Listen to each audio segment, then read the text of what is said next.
छन् टन्नै छन् टन्नै छन् लगभग कति जना हुनुहुन्थ्यो होला 20 जना जति हुनुहुन्थ्यो होला हैन छलफलमा बोलाउनु भएको चाहिँ खासमा हिजो चाहिँ सर्वदलीय बैठक भएको थियो हैन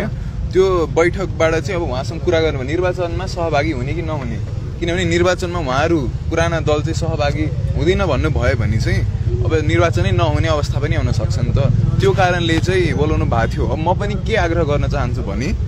निर्वाचनमा चाहिँ सबै दलहरू आइदिनुस् डेमोक्रेटिक प्रोसेस हो कसैले रोक्नेवाला हैन पाउनुहुन्छ अधिकार छ देश जनताले छाने भने तपाई नै निर्वाचित हुनु होला नत्र भने नयाँ शक्ति पनि उदाउँदै छ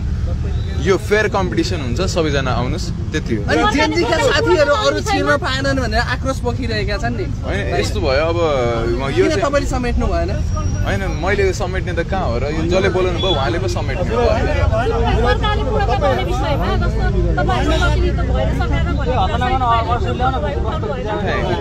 के भन्नुभयो हैन यस्तो हैन हैन के फेरि भन्नुस् जस्तो सरकारले पूरा त नपाएको विषयमा जस्तो तपाईहरुको प्रतिनिधि अहिले सरकारमा छैन हैन तपाईहरुको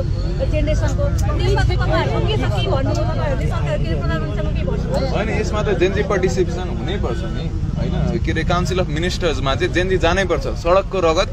क्याबिनेटमा नै पुग्योस् त्यो भन्नेमा चाहिँ हामी अडिक छौं आज पनि मैले सोधे हुन्छ भनेर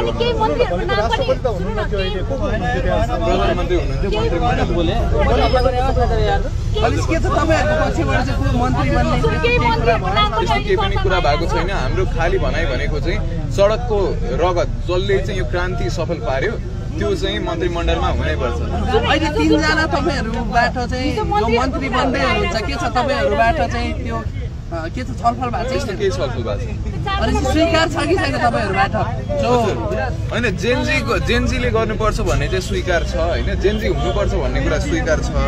त्यो भन्दा बाहेक अरु स्वीकार छैन अब यहाँ घाइते शहीदहरुले उहाँहरूले पनि पठाउने भन्नु भएको छ उहाँहरुको नि रिप्रेजेन्टेसन हुनुपर्छ त्यसमा चाहिँ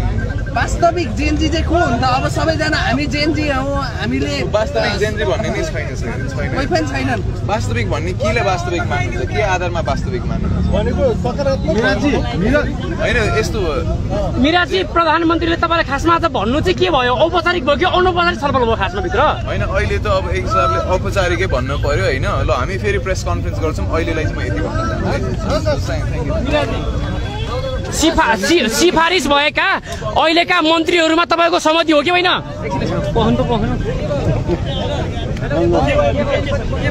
दर्शकबिन तपाईले देख्नु भएको छ मिराज ढुङ्गाना भर्खरै मात्र